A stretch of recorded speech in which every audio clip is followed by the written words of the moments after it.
नमोऽस्त्वनन्ताय सहस्रमूर्तये सहस्रपादाक्षिशिरोरुबाहवे सहस्रनाम्ने पुरुषाय शाश्वते सहस्रकोटियुगधारिणे नमः।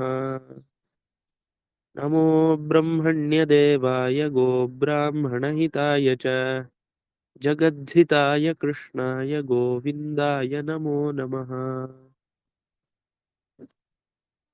अद्यतनः श्लोकः पञ्चविंशतितमः श्लोकः विष्णुसहस्रनाम। तत्र वसुर्वसुमनः सत्यः समात्मा संमितः समः अमोघः पुण्डरीकाक्षो वृषकर्मा वृषाकृतिः। 106 नाम संख्या षडधिक एकशतम्। सत्यः इति विषये चर्चितम्। समात्मा इति विषये किंचित चर्चितम्। समात्मा इसके बारे में थोड़ा चर्चा किए थे। सम्मितः समः अमोघः इत्यादि विषये चर्चितव्यमस्ति। पुण्डरीकाक्षः वृषकर्मा वृषाकृतिः इत्यादि विषये। तर्हि वसुः इति विषये तत्र कति वसवः सन्ति? अष्ट 8 वसव 8 वसु थे। तत्र वसुः इति सर्वत्र वसति एषः अथवा सर्वम् एतस्मिन् वसति इति वसुः। सब कुछ इसमें रहता है। पुनः वसुमनाः इति विषये किं चर्चितं? वसुमनाः इसके बारे में क्या चर्चित किया?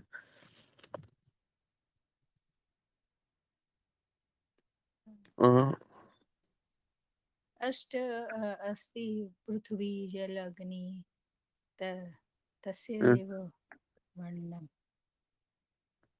प्रशस्तं मनः वसु इत्युक्ते बहु प्रशस्तं उत्तमं मनः यस्य सः वसुमनाः इति। वसुमनाः सत्यः। सत्य इति विषयेपि बहु चर्चितं। सर्वेपि तस्यैव पृष्ठे सन्ति। सर्वेपि तदेव इच्छन्ति। मात्रापि सत्यम् इच्छन्ति, पितरापि सत्यम् इच्छन्ति, गृहे सर्वबान्धवैः अपि सत्यमेव इच्छन्ति। तद्विहाय पुस्तकेपि सत्यम् इच्छन्ति, सर्वत्र सत्यमेव इच्छन्ति। पुनः अस्माकं यत् हितकरं यदस्ति, सुखकरं यदस्ति, तत्सर्वं सत्यं सत्यं भवतु, सर्वदा सत्यं भवतु इति सर्वेषाम् इच्छा भवति। यत् अस्माकं सुखकरं हितकरम् आनन्दकरं आनन्द सुख तादृशं वस्तु किमपि अस्ति तत् सत्यं भवतु इति। यदि कश्चन अस्माकं प्रियः मरणं प्राप्नोति तर्हि असत्यम् एतत्तु मरणं प्राप्तं तत् सत्यम् इति न स्वीकरोति। किमर्थं? सुखं तु सत्यमेव भवति, सर्वदा भवति इति। सुख तो सर्वदा रहता है। एतस्मिन्नेव मम सुखः आसीत्, इसमें ही मेरा सुख था, ये चला गया, एषः मृतवान् इति सत्यम् इति अंगीकर्तुं न शक्यते। सत्य मान नहीं सकते हैं। किमर्थं? तस्मिन् यत् सुखमस्ति, सुखं यदस्ति तत्तु सत्यं, तत्तु न नश्यति इति। वो तो नष्ट नहीं होता है।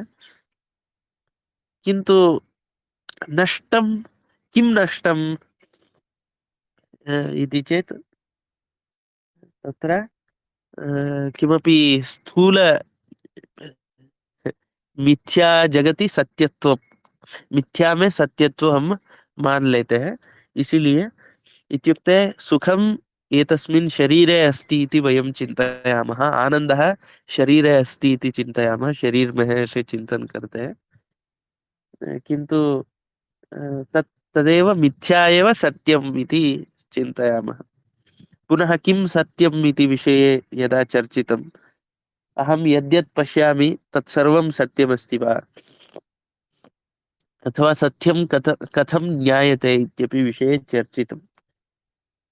मानवशरीरस्य सामर्थ्यं यावदस्ति तदनुगुणं मानवशरीरार्थम् एतत् सत्यम् इति। यथा मानवस्य नेत्रस्य अनुगुणं, नेत्र के अनुसार नेत्रानुगुणं किमपि वस्तु फ्लैट अस्ति, कोई वस्तु फ्लैट है, तदेव लेन्स् किञ्चित् भिन्नं, नेत्रं किञ्चित् भिन्नम् अस्ति इति चिन्तयामः चेत् तदेव स्ट्रेट लाइन एव, ऋजु रेखा एव वक्ररेखावत् दृश्यते।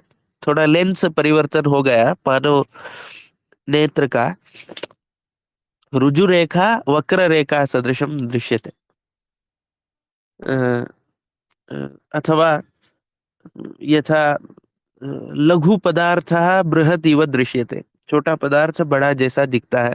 किसी को मनुष्याय भिन्न रूपेण दृष्टिः भवति, पशवे भिन्न दृष्टिः अस्ति, तर्हि उपकरणस्य यावत् सामर्थ्यं तावदेव वयं द्रष्टुं शक्नुमः।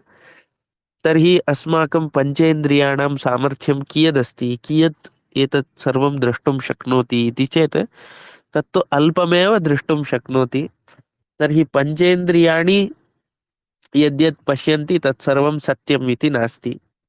पंच इंद्रिय जो देखते हैं वही सत्य है, अल्टीमेट अंतिमम सत्यम इति स्वीकर्तुं न शक्यते।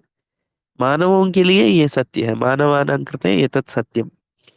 किं सत्यम? यथा एतत् किं हरितवर्णम् अस्ति, तृणं हरितवर्णम् अस्ति इति यस्य यस्य नेत्रस्य सामर्थ्यम एतादृशम् अस्ति, जिस जिस प्राणी का नेत्र का सामर्थ्य ऐसा है, अ, तृण को हरित देख सकता है, उसके लिए यह सत्य है, एतत् तो सत्यम अस्ति। किंतु उपकरणं परिवर्तयामः चेत्, उपकरण को परिवर्तन करें तो तर्हि अन्यत् किमपि सत्यं ज्ञायते, अपरं सत्यं ज्ञायते इति सर्वं चर्चितं। पुनः एतद्विषये किमपि एकम् उदाहरणमपि स्वीकृतं, यथा black and white photo, colour photo, अथवा भिन्न भिन्न प्रदेशेषु स्वीकृत्य अलग अलग एंगल से लेने वाला एक फोटो, अथवा अलग अलग कैमरा से भिन्न भिन्न कैमरा मध्ये स्वीकृत चित्राणि, सर्वमपि भिन्नं भिन्नं भवति खलु। यथा एक ही चित्र को, एकमेव व्यक्तिनम, एक ही व्यक्ति को 20 कैमरा से फोटो लेंगे तो 20 तरीके का फोटो आएगा, 20 प्रकार फोटोस आगच्छन्ति। तर्हि सर्वं भिन्नं भिन्नं भवति, सब कुछ अलग अलग होता है, किंतु सत्यम किमस्ति तन्मध्ये इति चेत् सभी में जो कॉमन है वही सत्य है। सर्वेषु यत् सामान्यम अस्ति, कॉमन यदस्ति तदेव सत्यम इति। इत्युक्ते एकस्मिन् लेन्स् मध्ये किमस्ति, व्यक्ति किंचित स्थूलः दृश्यते, थोड़ा मोटा दिखता है। किमर्थम? तत् लेंस एव तथा कार्यं करोति, वो लेंस ही वैसा है। वाइड एंगल लेंस डालेंगे तो वाइड एंगल लेंस मध्ये चित्रं स्वीकुर्मः चेत् व्यक्ति किंचित कृशः दृश्यते, थोड़ा पतला दिखता है। तदेव किंचित स्थूल लेंस मध्ये चित्रं स्वीकुर्मः चेत् किंचित स्थूलः दृश्यते। अथवा बहु दूरात् चित्रं स्वीकुर्मः चेत् तत्र अ, अ, तत्र किं शरीरस्य अवयवाः भिन्न भिन्न आकारे दृश्यन्ते, अलग अलग आकार में चित्र दिखते हैं। पुनः पिक्सेल्स् अपि भिन्न भिन्नं भवति प्रत्येक फोटो मध्ये। तर्हि सत्यं किमस्ति एतस्मिन् इत्युक्ते सर्वेषु चित्रेषु यत् समानमस्ति, जो कॉमन है, कॉमन चीज है, वो वास्तविक रूप से हो सकता है, वास्तविक रूपेण भवितुम् अर्हति इति चिन्तनमस्ति। अस्तु, पर्याप्तं चिन्तनम् एतद्विषये करणीयमस्ति। समये समये पुनः पुनः स्मरामः सत्यम् इति विषये। अधुना भवतु चर्चितं। पुनः समात्मा इति अग्रे आगतं, सत्यः इति आगतं चेत् कॉमन समात्मा, जो सब चीजों में समान है, वही है, तदेव अग्रिमं नाम अस्ति। पश्यन्तु, समात्मा, समान आत्मा, सर्वेषु समानः, सब सभी प्राणियों में समान है जो। एतस्य कृते किमपि अन्यत् उदाहरणं चिन्तनीयं, कैमरा विहाय।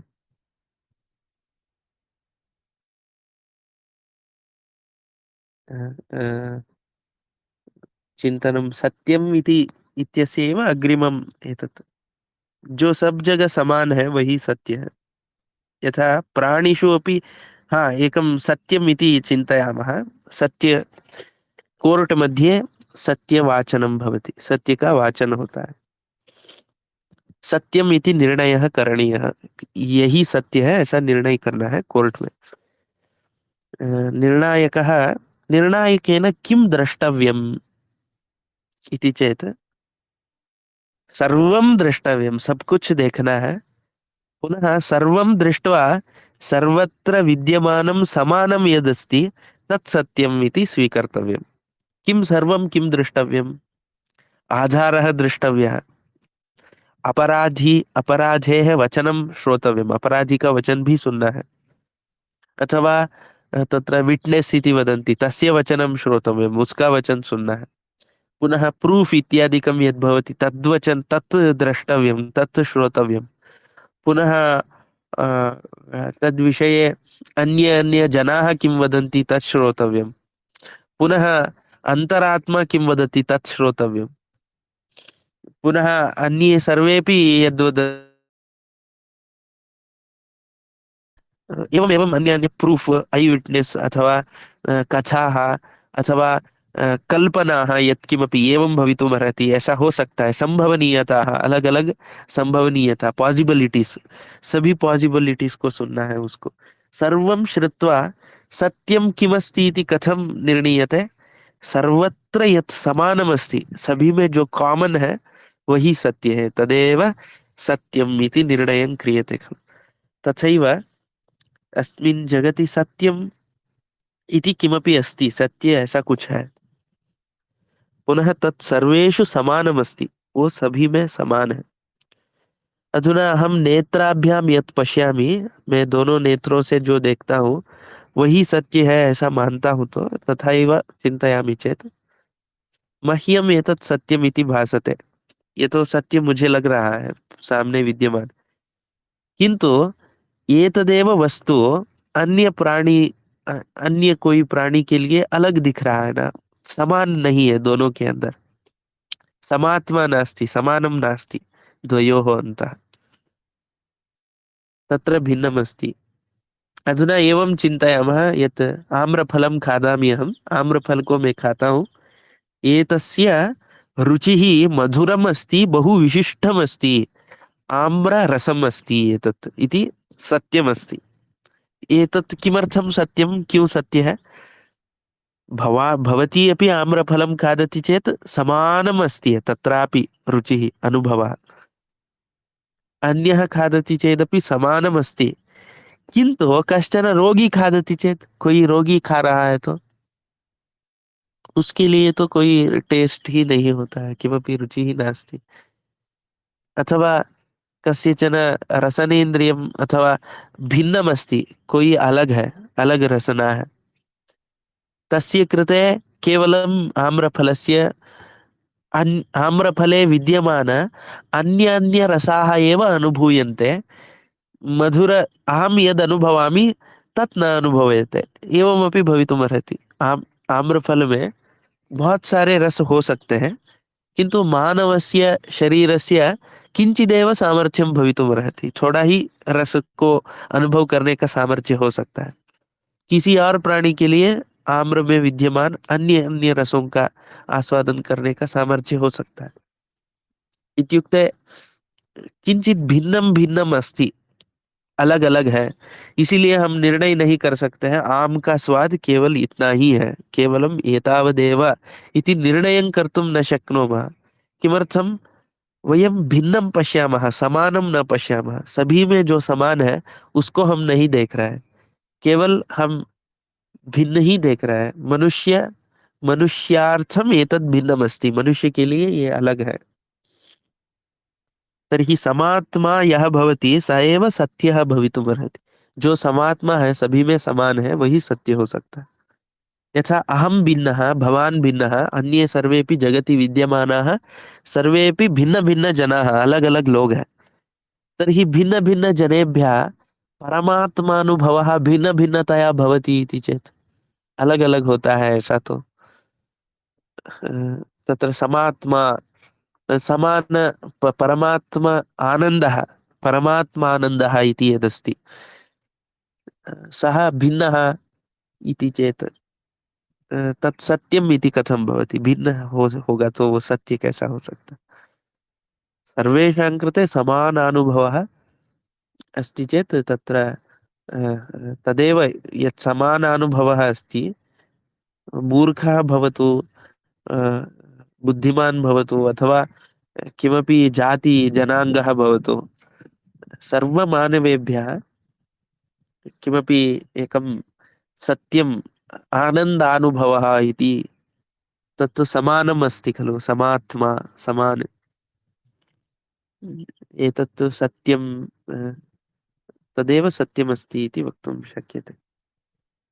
यथा भिन्न भिन्न एतत् देवतानां विषये उच्यते खलु, तत् कथम् इति भवेत् इत्युक्ते सर्वेषां पृष्ठे विद्यमानं परं ज्योतिः इति एकं भवति, सबसे पीछे परं ज्योति ऐसा होता है, तत्तु कोटि सूर्य समप्रभः भवति। सूर्य कोटि समप्रभ, कोटि सूर्यों जैसा प्रभा प्रकाशमान रहता है।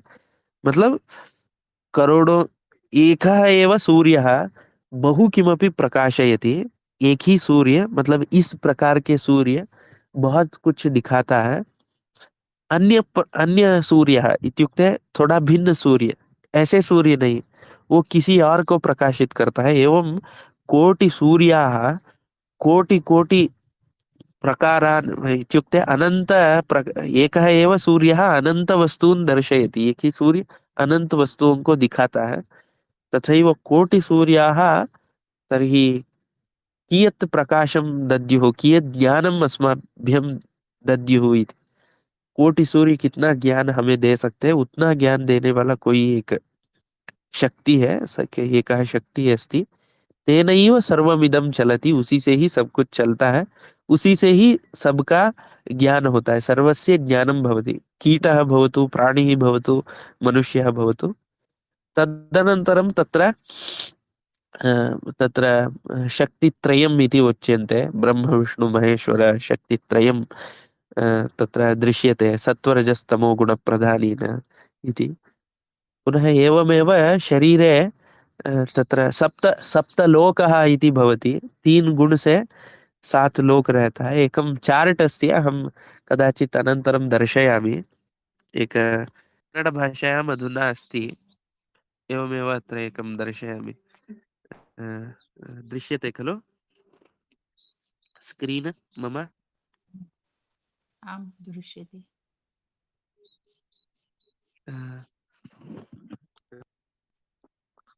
अधुना एतत् कन्नडभाषायाम् अस्ति, संस्कृतभाषायां करणीयमस्ति, अथवा इंग्लिश भाषायां करणीयमस्ति। अ? अत्र किमस्ति, सृष्टिः इति अस्ति। सृष्टिः कथं भवति इति, सृष्टिः केशः, एतत् सर्वं किमर्थम् उच्यमानमस्ति इत्युक्ते समात्मा इति अस्ति खलु। समात्मा सर्वत्र समानं किमस्ति, सब जगह समान क्या है? अथवा सम्मितः इति अग्रिमं नाम अस्ति। सम्मितः इत्युक्ते सर्वत्र यह प्रविष्टः अस्ति इति। सब जगह जो प्रविष्ट, सम्मित, मिलित है। अत्र किमस्ति, सम आत्मा मनो यस्य रागद्वेषादि दूषितः सः। किसी के ऊपर कोई राग द्वेष जिसको नहीं है, वो समात्मा है। सबके सबके लिए समान वायु, समानः अस्ति इति। यथा अग्निः, एषः मम प्रियः अतः एतस्मै अहम् उपयोगं दास्यामि, एषः मम अप्रियः एतस्मै अहं पीडां दास्यामि इति न चिन्तयति। सबके लिए समान है, वैसे कोई तत्व है, वो समात्मा। पुनः सम्मितः इति शब्दस्य, अथवा एक आत्मा वा इति। सब जगह एक ही आत्मा, जो आत्मानुभवः, अहम् अहम् इति यत् अस्तित्वं यदस्ति, अस्तित्वानुभवः सर्वत्र समानम् इत्यपि वा, अथवा सर्वत्र एक आत्मा एव विद्यते, यः परमात्मशक्तिः यत् अस्ति तत् इति। पुनः सर्वेप्यर्थजातैः परिच्छिन्नः सम्मितः, सभी पदार्थों में जो प्रविष्ट है उसी को परिच्छिन्न, उसी को एवं एतत् पृष्ठे यदस्ति परञ्ज्योतिः इति अत्र दर्शितं। ये जो स्क्रीन दिख रहा है ना, स्क्रीन दृश्यते खलु? आम् दृश्यते वा, श्रूयते वा? आम् आम् हा, अत्र परञ्ज्योतिः इति यत् सूर्यप्रकाशः अस्ति पृष्ठे, वो परञ्ज्योति है।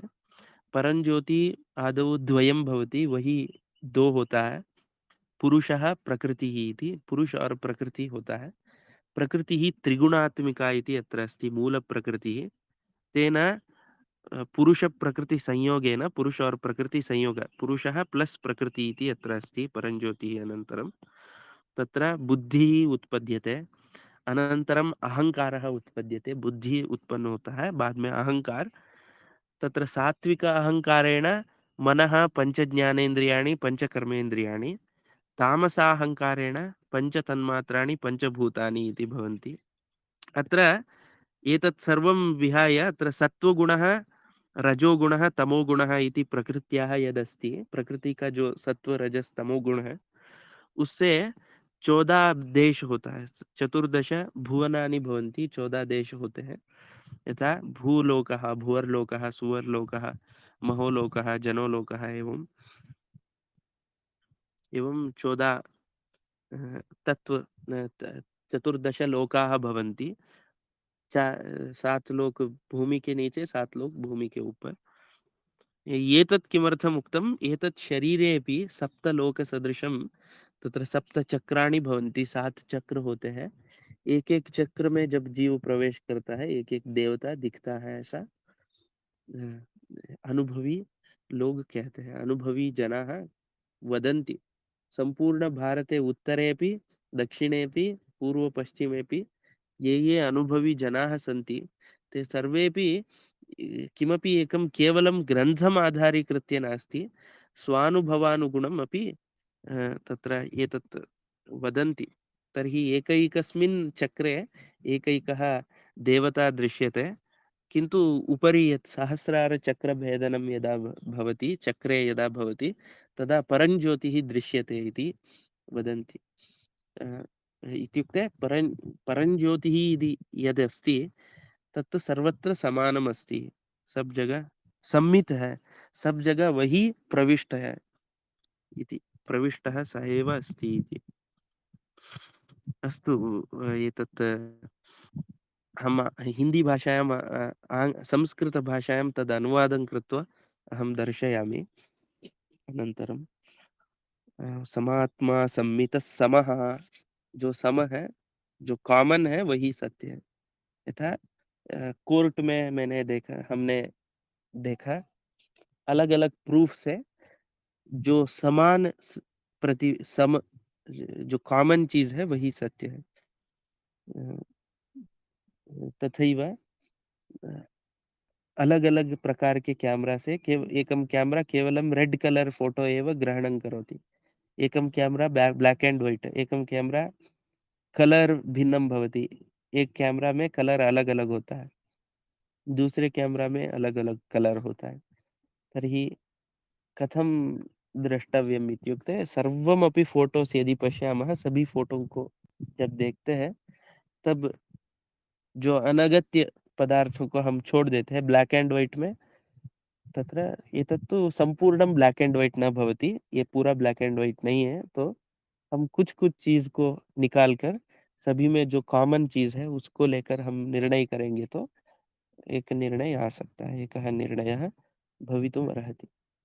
सत्यं किम् इति तथैव संपूर्ण जगति यत् ज्ञानम् इति यदस्ति, ज्ञान ऐसा कुछ भी है, सभी के लिए जो समान है, सर्वेभ्यः यत् समानं, भूतकाले विद्यमानेभ्यः अपि तत् समानं भवेत्, भविष्यति अपि तत् समानं भवेत्।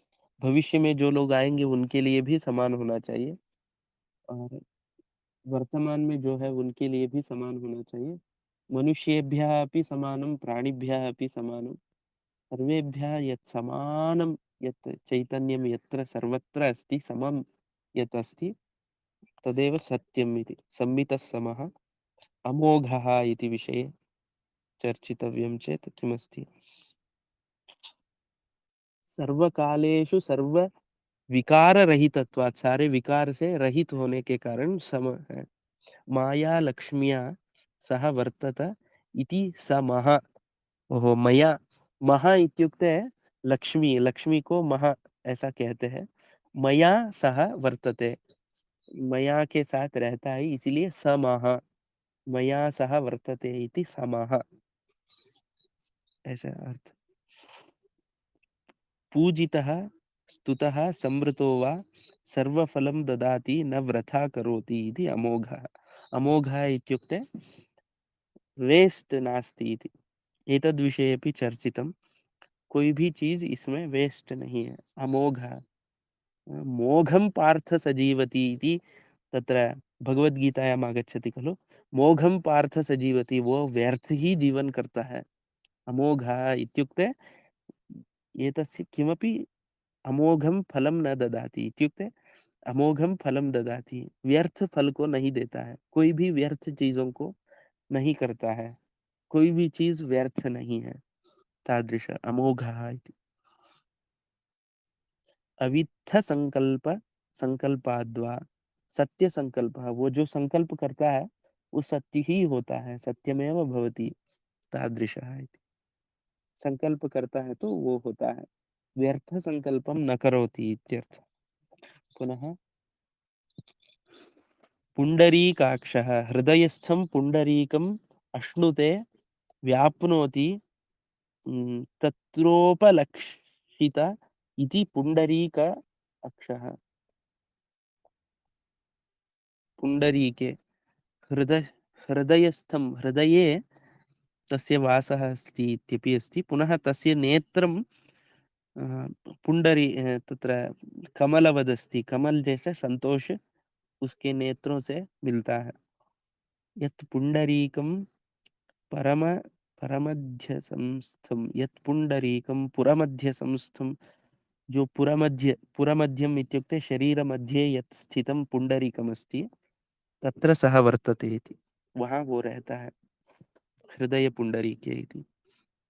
पुनः पुंडरीकाकारेण उभे अक्षीणि अस्य इति वा, दोनों नेत्र पुंडरीक के आकार में, पुंडरीक के आनंद देने के समान वो रहते हैं। एवं तत्र पुंडरीकाक्षः इति। पुनः वृषकर्मा इत्युक्ते धर्मलक्षणं कर्म अस्य इति। धर्मलक्षणं कर्म, वृष इति शब्दस्य अर्थं वृषकर्मा वृषाकृतिः, धर्मार्थमाकृतिः, धर्मार्थमाकृतिः शरीरं यस्य स वृषाकृतिः धर्म संस्थापनार्थाय संभवामि युगे युगे इति भगवद्वचनात् इति। वृष इत्युक्ते धर्म इति।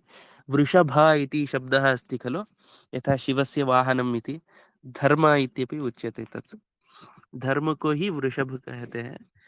यदि शिवस्य समीपं गन्तव्यं तर्हि वृषभेण गन्तव्यम् इति।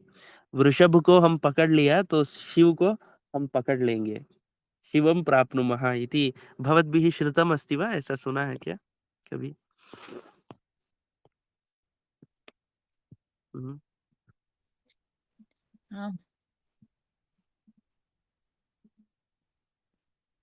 आम् तदेव वृषः, वृषभः इत्युक्ते वृषपक्षि धर्मस्वरूपः इति एव। तर्हि एकवारं पश्यामि। वृष, वृष इति वृषसेचने प्रजन प्रजनै प्रजनयिष्ये, वृषित्वात् वृष्ट्वा वृष प्रजनयिष्ये। पुनः किमस्ति? वृषं वर्हं वृषः पुरुषगवः, पुरुषगवः वर्षति सिञ्चति, वर्षति सिञ्चति रेत इति। भद्रः ऋषः वृषभः, अत्र भिन्न भिन्न अर्थं पश्यामि, एकं क्षणम् उद्घाटयामि। वाचस्पतिं वृष सेचने वृषभे पुङ्गवे पुरुषभेदे एकादश इन्द्रे धर्मे गरुडपुराणे धर्मे इति इंद्र के लिए भी वृष शब्द से प्रयोगः अस्ति इंद्राय अपि शृंगी मात्रे मूषके मूषक में भी वृषः इति शुक्रयुक्ते शुक्रयुक्ते वा वस्तु स्थानभेदे कामे श्रीकृष्णे मयूर पिच्छे मयूर के जो पीछे वाला पिच्छ है उसके लिए भी वृष एवं अस्ति वा शत्रौ जटा वासक वृक्षे अस्तु विविध पदार्थेभ्यः एवं प्रयोगः अस्ति मुख्यतया वृषभः इति प्रयोगः पुनः धर्मः इत्यपि अस्ति धर्मः तर्हि वृषकर्म इत्युक्ते धर्मयुक्तकर्म यस्य वृषाकृतिः इत्युक्ते धर्म एव शरीरम् इति तत्र रामायणे आगच्छति खलु रामो विग्रह एष विग्रहवान् धर्मः एष वीर्यवतां वरः एष बुद्ध्याधिको लोके तपसश्च परायणम् इति तत्र एषः विश्वामित्रः वदति विश्वामित्रः नास्ति वसिष्ठः वदति वसिष्ठ दशरथ को बोलता है विश्वामित्र जब बुलाने आता है यदा आह्वयति तदा वसिष्ठः दशरथाय वदति भयं मास्तु विश्वामित्राय अर्पयतु एषः रामः सामान्यः नास्ति एष विग्रहवान धर्मः ये धर्म का विग्रह है धर्म ही जब रामो विग्रहवान धर्मः इति राम जब धर्म शरीर लेकर जब आता है तो ऐसा होता है एवं भवति रामवत भवति इति इत्युक्ते साक्षात् धर्मः एव शरीरम् अस्ति इति धर्मः इति तत्त्वं यदस्ति तदेकम् अस्ति किन्तु तदेव तत्त्वं यत् अव्यक्तं जो अव्यक्त तत्व जो है तत् व्यक्तं यदा भवति शरीरं स्वीकृत्य यदि आगच्छति तर्हि एतदेव तत्र धर्म एव शरीरः इति धर्म ही शरीरः रामो एष विग्रहवान् धर्मः इति सः वदति वसिष्ठः तर्हि धर्मलक्षणं कर्म अस्य इति वृषकर्म धर्मकर्म एव करोति इति धर्मकर्म ही ये करता है इत्युक्ते किमपि अधर्मम् इति एतेन नास्ति इति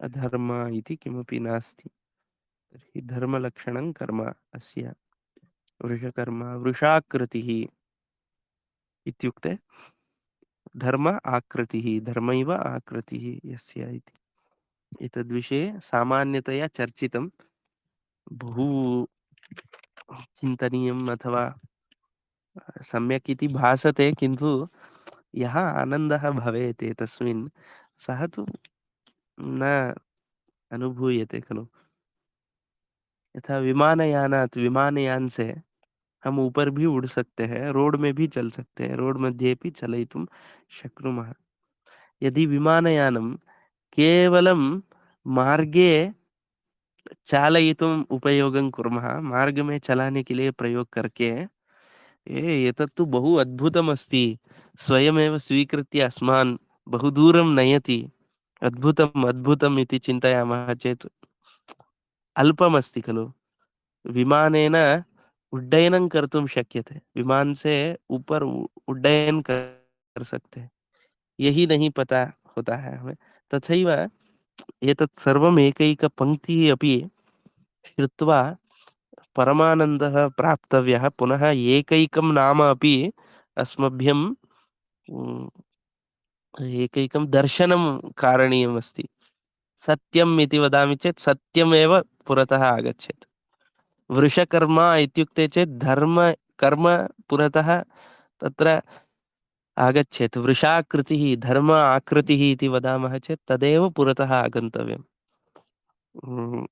तथा तु नास्ति खलु केवलं शब्दार्थं द्रष्टुं प्रयासं कुर्मः। यदा शब्दस्य अर्थमपि स्पष्टतया पूर्णतया कर्तव्यं। तथा तु नास्ति।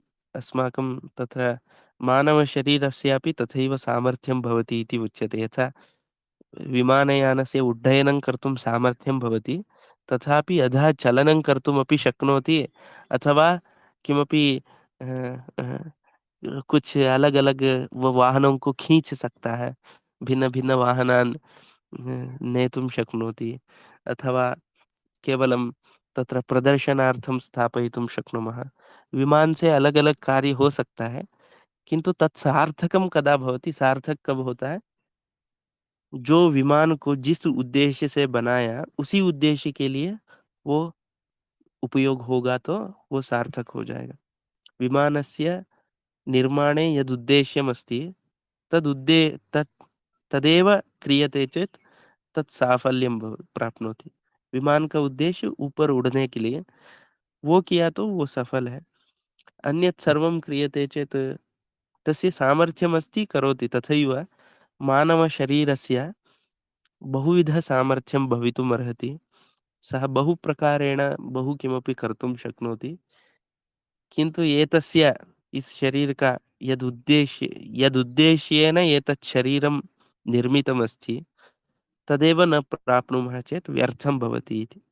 अपूर्ण भवति। अपूर्ण जीवन हो जाएगा जब इसका सामर्थ्य जो है, भगवद दर्शनार्थम एतस्य सामर्थ्यमस्ति, भगवद दर्शनार्थम एतत् शरीरं संरचितमस्ति इत्येवं तत्र वर्णयन्ति सर्वेपि अनुभविनः, पुनः ज्येष्ठाः, शास्त्राणि सर्वेपि वर्णयन्ति। तर्हि अस्ति खलु सामर्थ्यं, तत् व्यर्थं मोघं गच्छति, व्यर्थं व्ययः भवति इति। अन्यत्र अन्यत्र प्रयोगः न, किं फलम्? एतद् भगवद्दर्शनं नास्ति चेदिति अस्ति। भवतु, समयः जातः। बहु धन्यवादाः शृण्वन्ति। मम चिन्तने मम मनाः भवन्ति। आप मेरा मन बन जाते हैं। यथा किमर्थम् इत्युक्ते, आप नहीं होते हैं तो मैं कोई भी चिंतन ही नहीं कर पाऊँगा। किमर्थं? मनः एव न भवति। भवन्तः मम मनः, मेरे मन के स्वरूप एवं चिन्तयामि अहम्। ऐसा चिंतन करता हूँ। मम मनसः स्वरूपः इति। आपके लिए तत्र भवतां कृते अहम् अपि मनसः स्वरूपः एव। आपके चिंतन के अनुगुण मैं कहने का प्रयास करता हूँ। मम कृते भवन्तः मनस्वरूपः, मम मनः इति। मन्मना भव इति तत्र वदन्ति खलु। मद्मना भव मद्भक्तो इति श्रीकृष्णः वदति खलु। तथैव भवतां मनः मम मनः इति एवं। त्वन्मनाः इति। तत्र सर्वत्र भगवान् उपविष्टः अस्ति भवत्सु सर्वत्र। तन्मनः इति।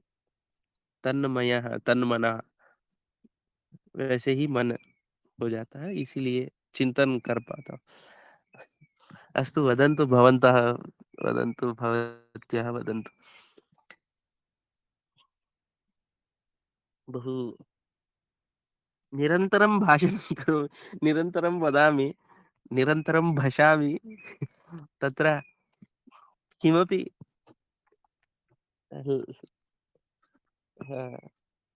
सम्यक् इति भासते वा? वैष्णवी भगिनी वदतु। अहं भवतीं बहुवारं स्मृतवान्, एकवारं भवत्याः सम्पर्कं करोमि इति बहुदिनात् चिन्तयन् अस्मि। किमपि एकं साहाय्यम् अपेक्षते भवत्याः। इदानीं तु अस्मि अहम्।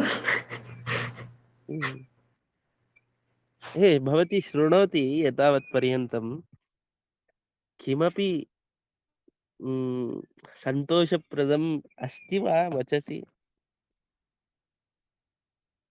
अथवा श्रोतुं योग्यं किमपि अस्ति वा?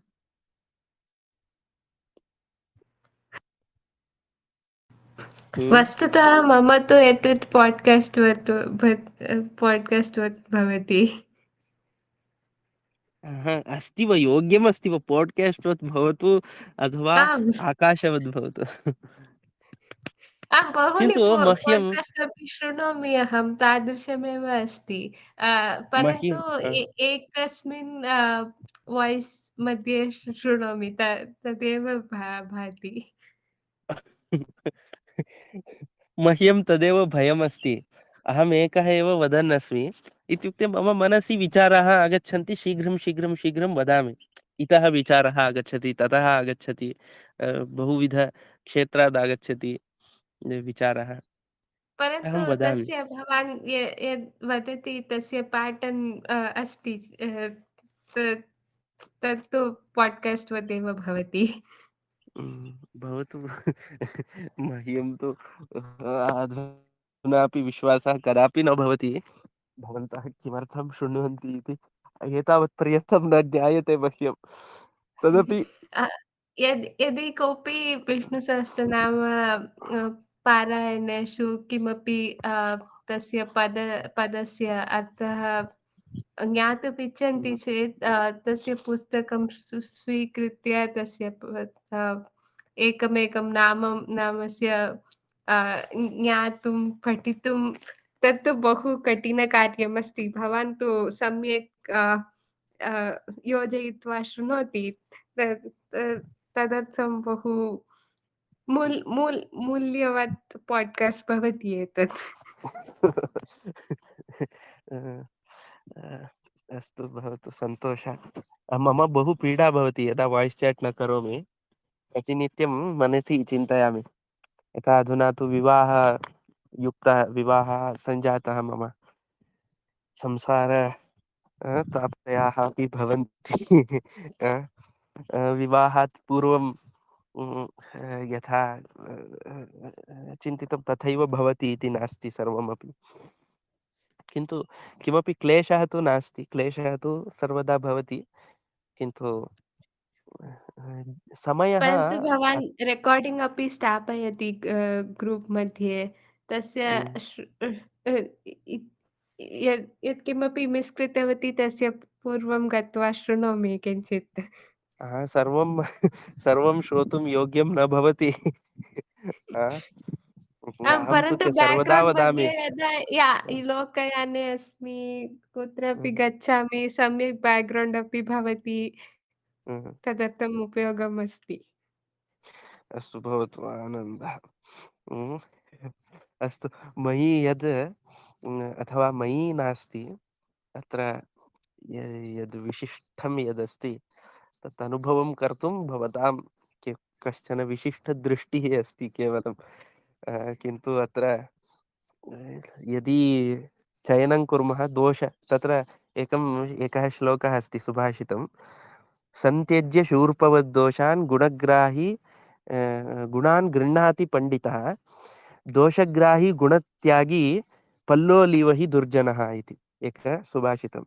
सन्त्यज्य शूर्पवद्दोषान्, शूर्पः इत्युक्ते यत्र धान्ये एतत् सपरेट् कर्तुम् एकं उपकरणं भवति खलु।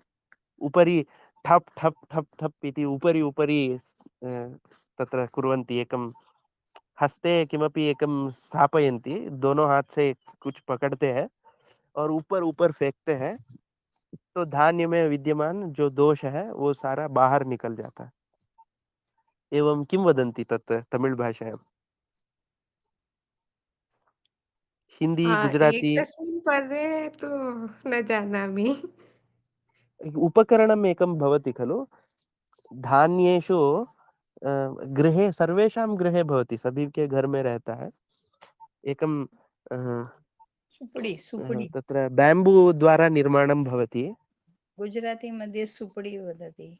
सुपुडि किमपि अस्ति, तत् आङ्ग्लभाषायां न जानामि, कन्नडभाषायां मोरा इति वदन्ति।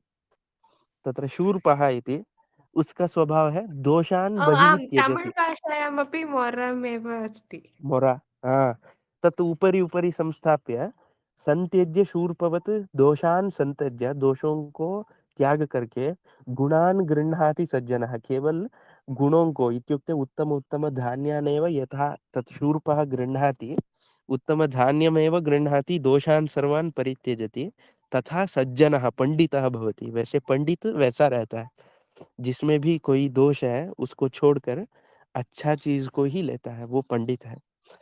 इतोपि एकम अग्रे आगच्छति, दोषग्राही गुणत्यागी। कुछ लोग ऐसे होते हैं दोष ग्रहण करते हैं, गुण को त्याग कर देते हैं। पल्लोली वही दुर्जनः इति। पल्लोली मतलब यथा टी को क्लीन करने के लिए एक उपकरण का प्रयोग करते हैं ना, मध्ये किमपि शोधकः, आम् शोधकः फ़िल्टर् शोधकः किं करोति? दोषमेव गृह्णाति, गुणान् सर्वान् परित्यजति अधः। केवल दोष को पकड़ता है, गुण को सबको छोड़ देता है।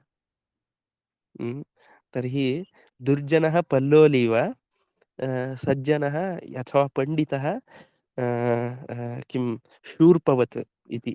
तत्र भवन्तः तादृशाः इति चिन्तयामि। भवतु, भवता समयः बहु अस्ति अत्यमूल्यः।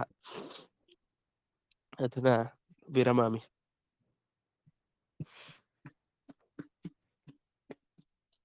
हा, धन्यवादः। श्लोकं प्रेषयामि एतत् श्लोकं आम्